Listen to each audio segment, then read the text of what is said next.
Thank you very much, Chairman of tonight's proceedings, Assistant General Secretary of the People's National Movement, Mr. Daniel Duki, Party Chairman, Mr. Franklin Khan,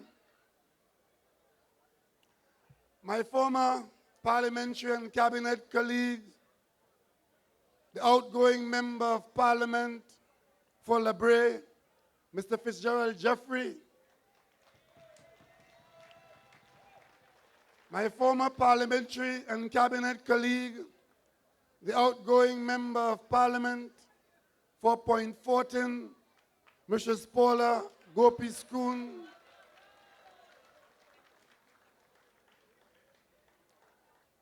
one of the most impressive youth speakers I've had the opportunity to hear and observe on a PNM platform tonight, Mr. Kern Bilwin.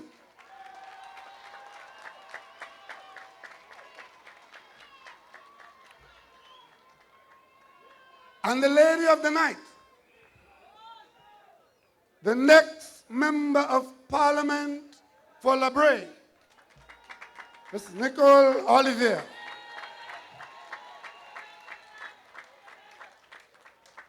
Ably supported by the best prepared candidate, making his maiden speech like no other has been made. Tonight, I speak of no other person but the impressive Major General Edmund Dillon. And just when you begin to think that hope is lost, these people, like Major General Dillon and Nicole Olivier, they have come forward to the service of the people of Trinidad and Tobago. All is not lost. Other party officers, candidates visiting, councillors, supporters of our effort in 2015, the tens of thousands of those of you listening at home to the PNM's platform, members of the media, members of the security services, ladies and gentlemen, welcome to the PNM campaign of 2015. I don't want to keep you out too long tonight, and I don't want to do much more than taking what the candidates themselves have said to you and to me tonight, that the future of Trinidad and Tobago on September 8th, the day after the general election, will be in good hands.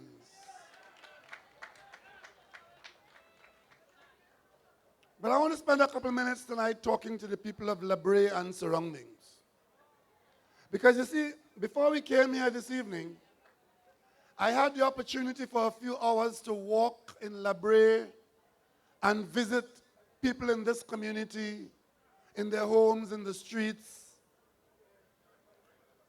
And there's one song, one complaint, a very justifiable one, made to me as leader of the PNM and as a person who is aspiring to be Prime Minister of Trinidad and Tobago.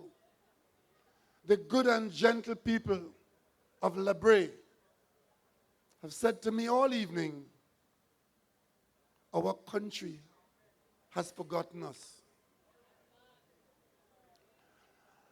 And as we make you Prime Minister, please remember us. Don't forget us. And that strikes a chord with me, you know. Because, you know, they're right. The people of BREA have every good reason to feel that Trinidad and Tobago has forgotten them. And the people of BREA have every good reason to believe that they should support the PNM again and expect that the PNM will not forget them.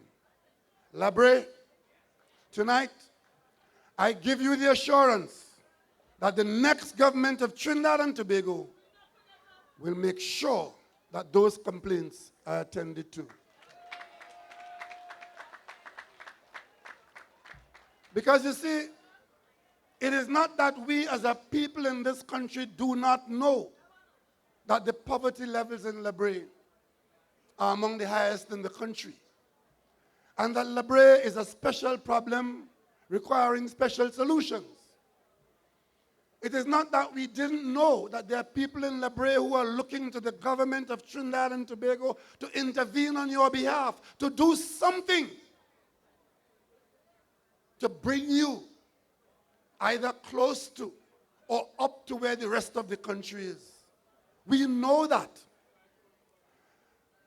But for some strange reason, ill luck has been striking BREA over and over and over. I was in the cabinet when this matter of BREA's condition attracted the attention of the P&M cabinet. And we took the decision that the way to treat with BREA, to bring opportunities to BREA, was to grow the national economy in the district of the BREA Point 14 area, and those industries that will grow the economy will bring opportunity to the people of BREA and Point 14. And we were thinking about this even at the time when we were having to close down the refinery in Point 14. And out of those considerations of a P&M government came the reason for converting our gas to LNG and to export it and to place that export business in Point 14. And against that same understanding, we gave specific inviting conditions for a chemical industrial plant to be placed in BREA as a greenfield site, giving them special price on the gas so that they will locate in BREA to lift you from where you are to where you want to go. And then the elections came. And the new government, which was a UNC government, invited the chemical plant to be removed from BREA to Point 14.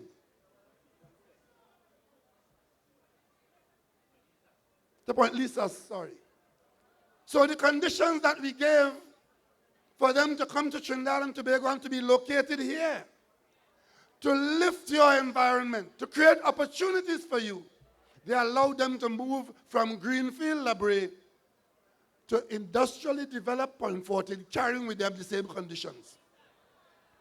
When they went to Point Lisas with those conditions, which were better than the Point Lisas conditions, because we wanted them to locate in BREA, the others in Point Lisas said, well, you know what?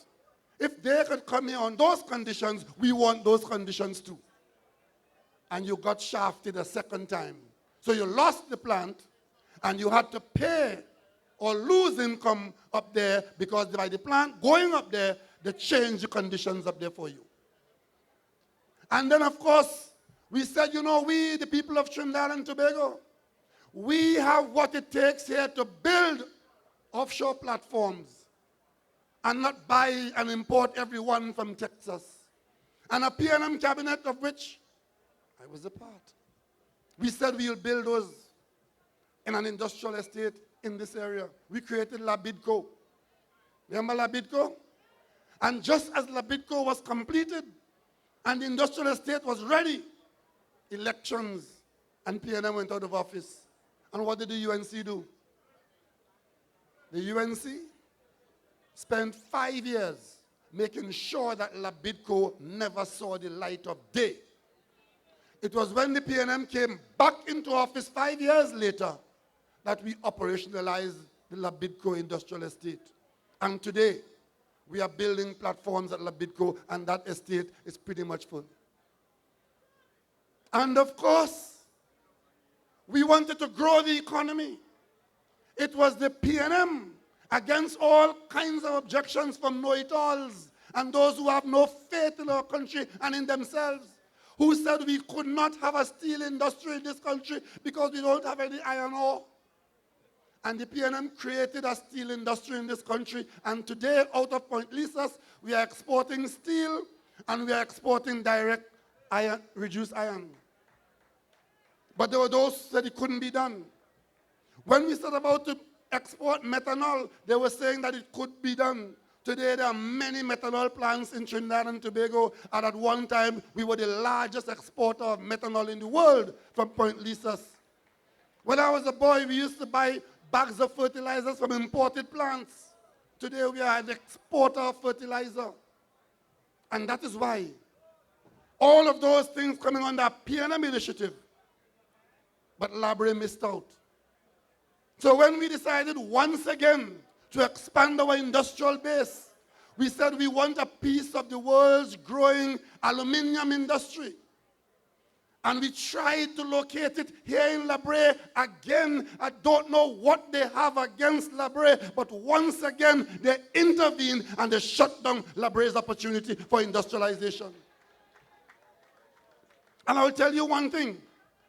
Had the election not been called in 2010 and had gone the full course to 2013 or late 2012, by the time these infidels had come into office, if they had won the election, there would have been an aluminum industry in LabRe, and they couldn't have shut it down then.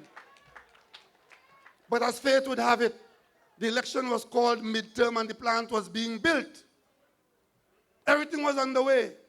And what did they do? They shut it down. And you know, last week, I was reading from one of their 1,000-page. You know, you can't buy the papers now.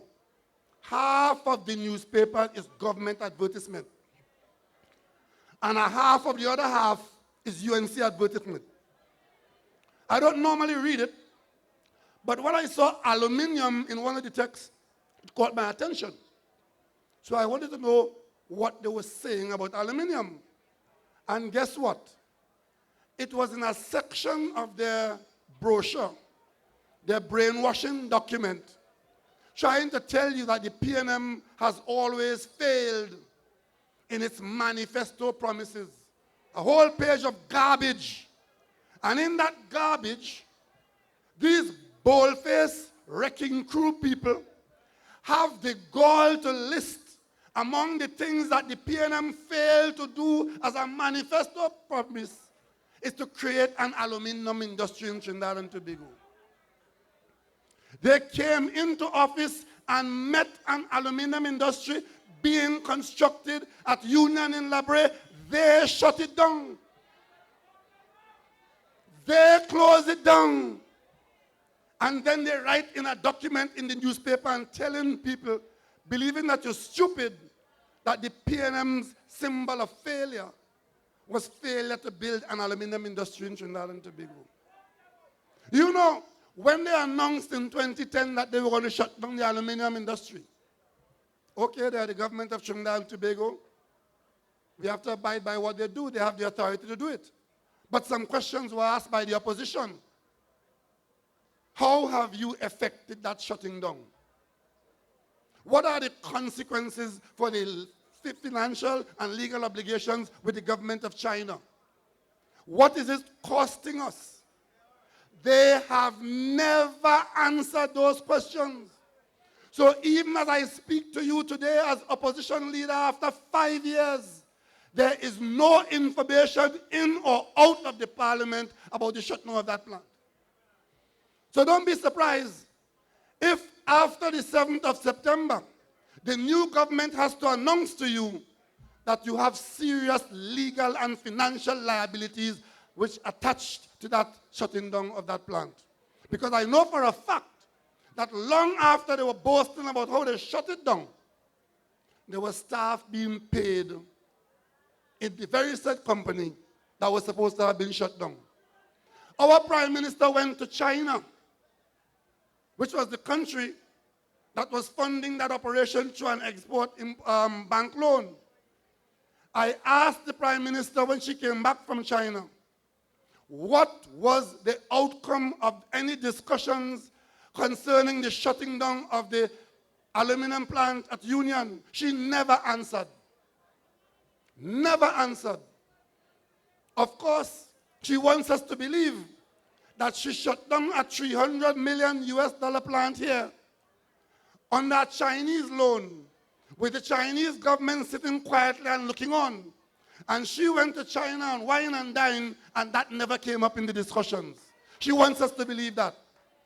And now what she wants us to believe, that the only thing we should be concerned about with a trip in China is who was in the room next door. I am not concerned about who is in the room next door or who is under the bed. I want to know what happened with the aluminium plant that was shut down. And people of BREA, people of Trinidad and Tobago, you will not know until the PNM comes into office on the 8th of September. Because all of these very pertinent questions, all of them, the Prime Minister, the cabal, and their appendages have a style of just not answering. Just don't answer. These are questions that in any serious country, no Prime Minister could have turned the back and not answer. And I defy any one of her supporters and her minions and her mouthpieces tonight to tell me that there are answers in the public domain to these questions. The power plant was lying down there. $2 billion worth of investment for you, the people of BREA and environs. And they left it there as if it wasn't there. For 2 years, paying $60 million a month for power that we don't need. I asked you, the people of BREA, what could $60 million have done for you? $60 million a month they were paying. And when we asked the question in the parliament, in your parliament, they lied to us and told us it was $40 million a month. Even that was very bad. But we found out it was $67 million a month when Tiantec published their own document, because Tiantec was paying the bill. So while the government was lying to us in the parliament, telling us it was $40 million a month, Tiantec was telling us it was 50% more than that. You can't trust nothing they tell you.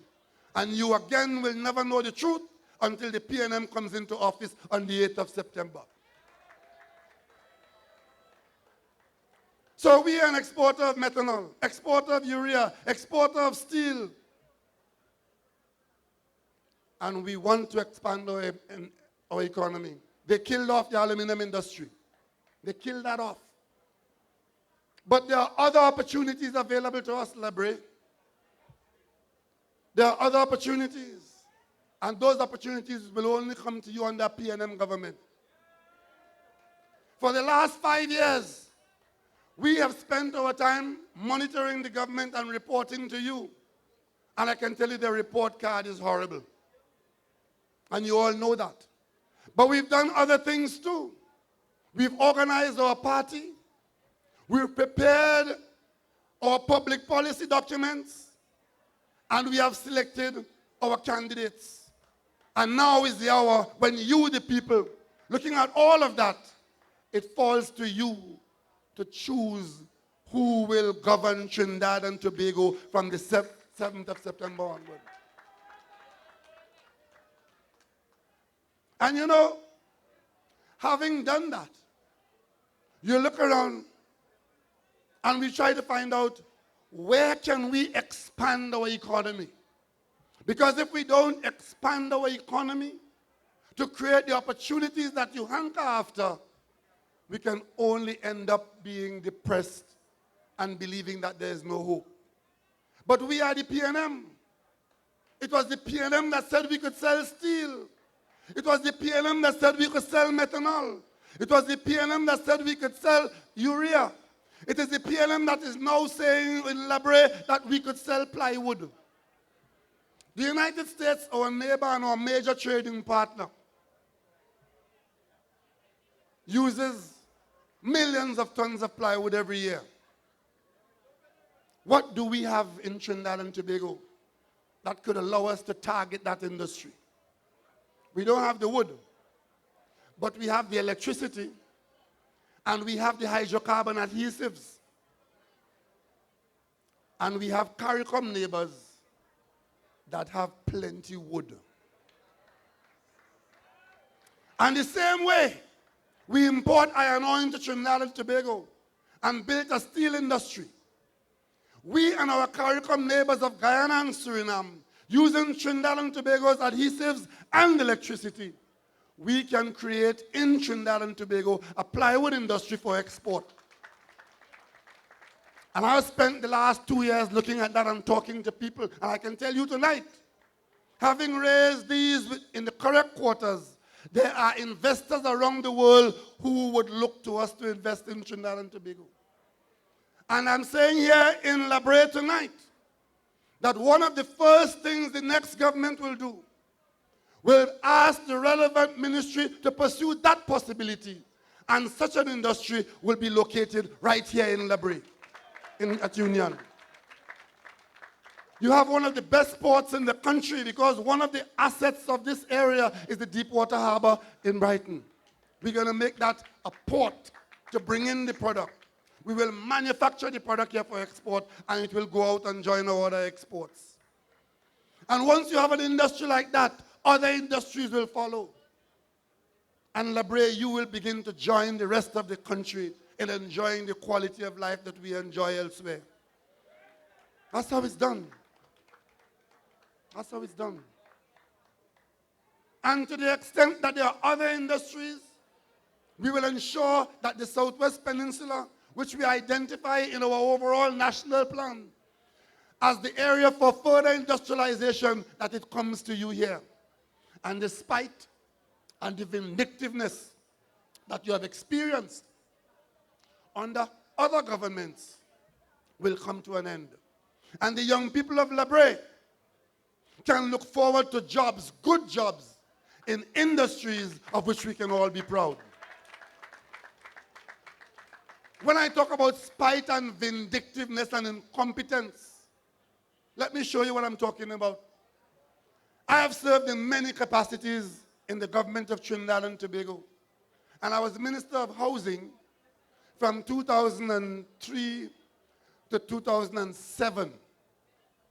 In 2007, as part of the National Housing Program, the ministry for which I had responsibility, embarking on a major explosion in housing construction around the country, had a component here in BREA on Pier Road. We were building about 80 units, I think, on Pier Road. I was the minister under which that project started in 2007. Would you believe that a government comes into office in 2010 and spend 5 years ignoring you? And now in the election season, with the election 9 weeks away, the government now is rushing to try and build and finish those units and talking about handing out 10 units in BREA today, and talking about handing out some more before the elections. What an absolute insult to you, the people of BREA. HDC houses there, sitting there for 5 years unattended. And what is worse, the very election that they're doing that in the season, in front of your face, they're asking you to put them back into office to abuse you again. People of BREA, how much more are you prepared to take? Or will you follow us on our vision and our efforts in the PNM to bring to BREA the industrialization that is going to lift this country and lift this area, lift this community, lift this family, and lift you as part of the family of Trinidad and Tobago?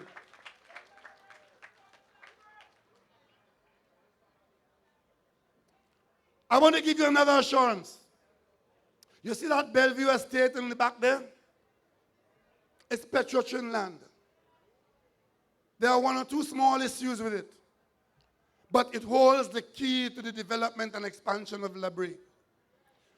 One of the first things the next government will do is to put that piece of land into the hands of planners, along with the cooperation of state Petro-Trin, to make sure that development takes place on that land, so that you, the people of BREA and surroundings, can benefit in the way that you ought to benefit.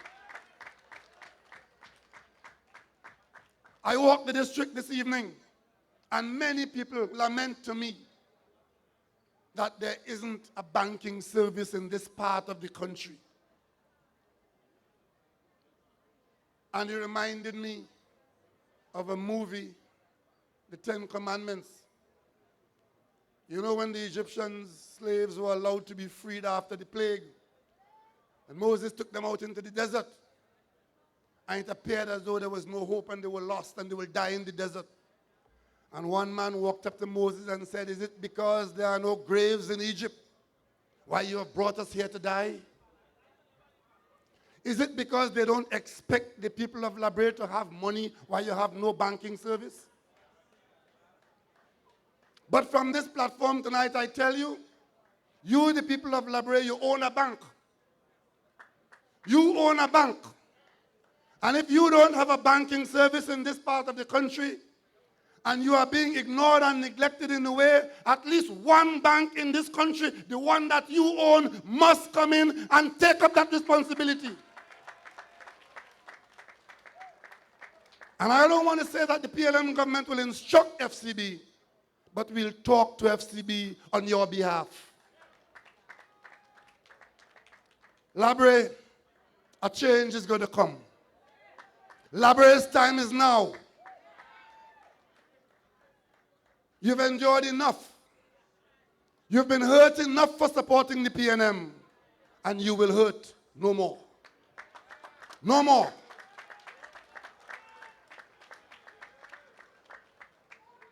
Trinidad and Tobago has been deprived of your talent and your intellect, your input and your industry. No more. The lights will go on again in Brighton, and happiness will return to the Southwestern Peninsula. You have given us, in this peninsula, some of your brightest sons and daughters in 2015. And I am pleased and proud to lead them into political battle. And when we raise the victory flag of the Balizé, La Brea will be out front, saying to us that Trinidad and Tobago, we're moving forward with boundless faith in our destiny. It might very well have been a good thing that you are here. You're not forgotten, but you have not benefited as you should have.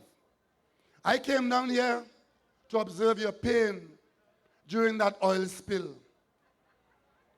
I was hurt by the lies from Petrotrin, by the lies from the government, and a prime minister that came down to you and said, "I thought it was worse than that. I thought it was worse than that." What did she expect? A nuclear holocaust? And then, when it was time to pay compensation, Petrotrin, without a murmur, paid $20 million to the EMA, admitting liability for mishandling the reporting of the disaster. I want to repeat that. The EMA fined Petrotrin $20 million for failing to properly report the disaster. But when it was time to pay the people who were physically hurt, money ain't there for that. Because it's La Brea people, it's PNM supporters, and you were treated like dogs in your own country by the same people who are working for you. I hope you understand that Petrotrin employees are your employees. And lies. Fitzgerald Jeffrey, he stood up in the parliament week after week after week advocating on your behalf. And tonight, I want to congratulate him for having represented you. I want to thank him for the job he did, raising La Brea's voice when they wouldn't listen in the parliament, when they disrespected him and behaved as though he's from another planet. But the little man was strong and they couldn't faze him. A little man with a big voice. And he's a man of the greatest decency. When the screening committee did not choose him to continue as a member of parliament, what did he do? He said, I will support whoever is chosen 100%. That is the PNM spirit. And tonight, you would have heard Nicole Olivier telling you who is her mentor and who is walking behind her step by step, offering her to the people of the constituency of BREA. Fitzgerald Jeffrey, we thank you. We thank you very sincerely for being a model citizen of Trinidad and Tobago. I've said to all my associates and all my colleagues in the political arena, do not fall in love with office. Office is always for a time. And once you see it that way, you can move in and out of office without pain and anguish. Fitzgerald Jeffrey is a man who understands that. And such men are always available for the good service of the good people of Trinidad and Tobago. So we are in good hands. You heard tonight, young Nicole Olivier. She might be young, but well prepared, well trained, with a track record and a record of performance at the highest level. She told you tonight that she was a member of the negotiating team of Trinidad and Tobago talking to Ghana about cooperation in energy. You know what the outcome of that was? A big fat zero. Because the government changed before the tree bore fruit. And this government of Mrs. Kamla Persad-Bissessar has a blot on its service that has hurt us so bad. We were on the verge, Trinidad and Tobago, of providing the Ghanaians with the technical support that we can provide for our benefit and getting involved in the hydrocarbon industry as part of our external expansion. The UNC, by its incompetence and hatred for the PNM, ensured that like the aluminum smelter, that died. When it was dying, and the Ghanaians were concerned about it, they sent an emissary from the office of the president to talk to the Prime Minister of Trinidad and Tobago to find out what madness is this. How could Trinidad and Tobago not be pursuing these initiatives? The envoy was here for 3 days and couldn't see the Prime Minister. And when he was eventually able to see her, it was somewhere in somebody's constituency office, somewhere in deep South Trinidad. What an insult. And of course, if you are a presidential envoy and you report that to home, the next thing we know, the Chinese replaced Trinidad and Tobago in Ghana, thanks to Kamla Persad-Bissessar and her cabal, because they believed they were spiting the PNM. And in attempting to spite the PNM, they damaged Trinidad and Tobago. But you've given us Nicole in another capacity, and she will do you proud. She deserves your support. And as for Major General Edmund Dillon, if ever there was a man prepared for public service in Trinidad and Tobago, it is Major General Edmund Dillon. Prepared at the level of the home, at the level of primary school, at the level of secondary school, at the level of the university, and at the level of the defense force. And today, he brings all of that to the political arena. And the political arena will not be the same. It will be a better place with Edmund Dillon there.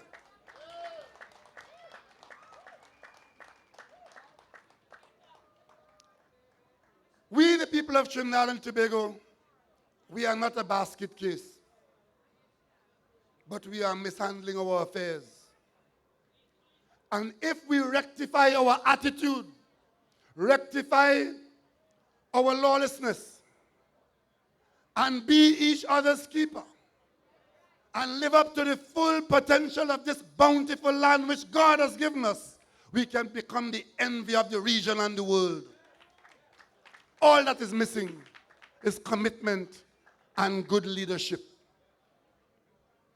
I can tell you, those who are in office today, they got there with the support of the people of Trinidad and Tobago. They failed us terribly. We've made no progress in the last 5 years, but we spent more money in the last 5 years than any government in the history of Trinidad and Tobago, with nothing to show for it. And if there's anybody in this country who can prove that, it is the people of BREA. $400 billion. And you, the people of BREA, have nothing to show for it. Which is why tonight, I ask you, not for anybody's head, but I want the deposit in BREA. They must lose their deposit if they put up a candidate in BREA. Because you have had nothing to show. And of course, you know, they say they are lioness. Well, if you tell enough lie, you could be a lioness. They will come here to BREA and tell you that before they came in 2010, 18% of the population was getting water. And in this 5-year period, they raised that to 85%. They will tell you that crime has gone down spectacularly. I have heard that from them. But you in BREA know that the reason why the bank closed down in BREA is because of criminal conduct in your community that has gone unabated and unchecked. Long ago, in the wild, wild west, they used to have bank robberies on a regular basis, train robberies, but they didn't close down the west because of robberies, but they closed down a bank in BREA because of that. And the government is telling you that crime has gone down.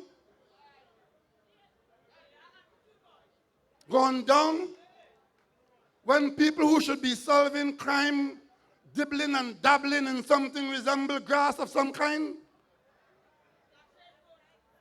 And when the police find out, instead of the police going to police headquarters to report what they found, the police going to the parliament to talk to Jack Warner to find out how to bury the story.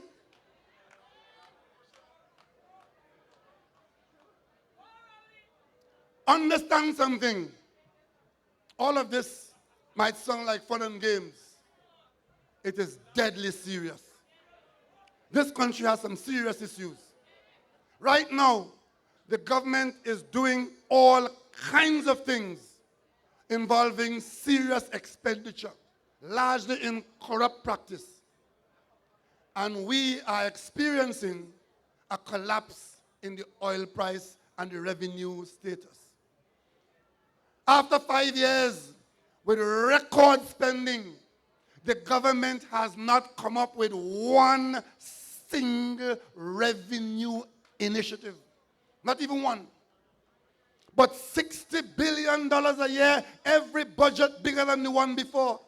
But not a single revenue raising measure.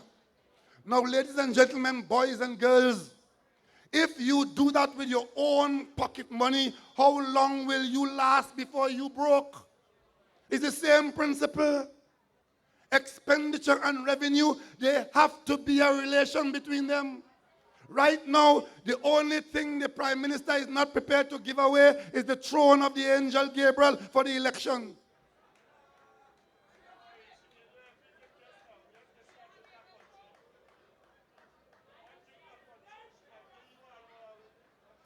They wanted to impress you that they were concerned about babies.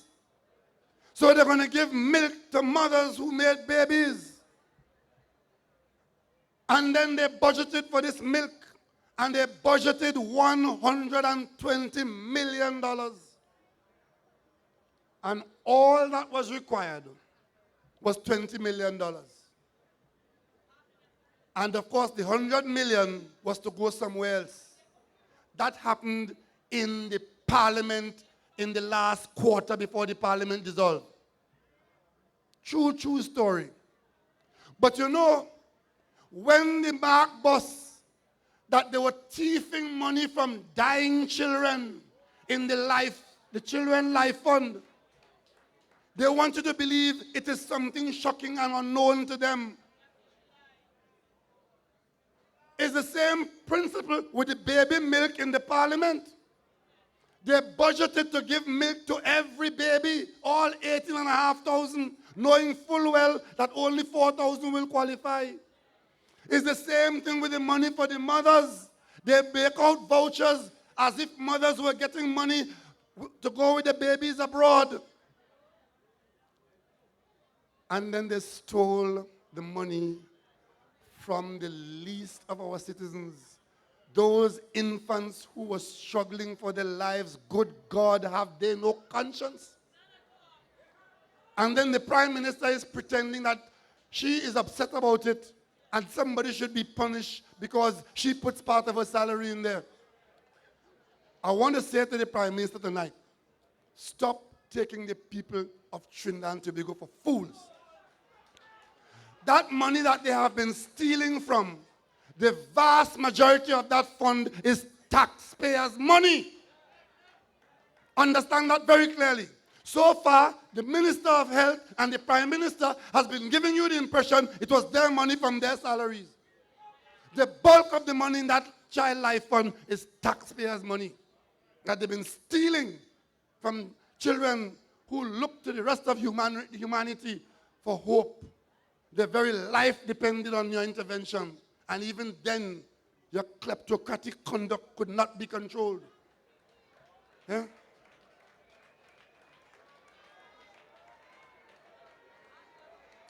And then the Prime Minister is pretending that she just found out. Lie. We raised that matter in the Parliament almost a year ago because we were informed about the carrying on in there. And initially, at the very beginning, they asked us to contribute part of our salary, and we said no, or they're going to thief it. So say, so done. So when we heard of the theft in that Children Life Fund, we went to the Parliament and we raised it and we confronted the Minister of Health. And he shamefacedly said to us that the matter will be investigated. Not a thing happened. Just like with live sport, nothing happened. Because this Prime Minister only acts on matters of this nature when they come out to embarrass the government in the newspaper. It's only when it comes out in the newspaper as a great embarrassment that the Prime Minister acts. So they did nothing when it was raised in the Parliament. And when it came up again recently, 2 weeks ago, the Minister of Health watched the press and watched all of us in our faces and says to us, there is no corruption in the Children Life Fund. But they have no corruption in Children Life Fund, but there are 13 reported cases of fraud at the fraud squad. So could you imagine if 13 cases of fraud from a fund that is meant to help children in that destitution is no corruption to Mr. Fuad Khan? Could you imagine if there was corruption? Could you imagine? But that's the same minister who will tell you there was no cocaine in nobody's stomach in no hospital. They'll look you in the face. Labre, Southwestern Peninsula, Trinidad and Tobago. This kind of conduct comes to an end on the 8th of September. Because we've chosen wisely. We've chosen people of the best quality, but human frailties. There can be human failings in any society. But I give you the assurance that under my leadership, there would be no policy to fool the people and lie to the people of Trinidad and Tobago. Decency will return to the office of the Prime Minister and to the named Minister of Government in Trinidad and Tobago. And you could take that to the bank in BREA and book it. Because you see, character matters. Character matters. BREA, I want to thank you very much for the warm welcome you've given our PNM candidate. Point 14, I want to thank you very much for the warm welcome you've given our candidate. And Faizabad, Southwestern Peninsula, the PNM is here. Keep hope alive. I want to ask you all, especially those of you who have not voted in the last election, step up and take responsibility. Do not leave your responsibility to others. Do not pretend that you don't care, because we know you care. You just couldn't be bothered, and you are irresponsible if you leave the interests of your family and your children and your community to other people and saying that PNM win already. We want to win with your vote. We want to win with your responsibility. We want to know that you care, and we want to know that you are holding us accountable to manage your affairs. So tonight, I thank you. Thank you very much. As we move on to other parts of the country, I want to hear from BREA. I want to hear from Point 14. On the night of September 7th, I want to hear once again that BREA and Point 14 are in the columns of the People's National Movement. And when you would have done that, you would know that we are on the road to making BREA what BREA should be in the family of Trinidad and Tobago. And then we all say, great is the PNM, great is the PNM, great is the PNM, and we shall survive. For the road.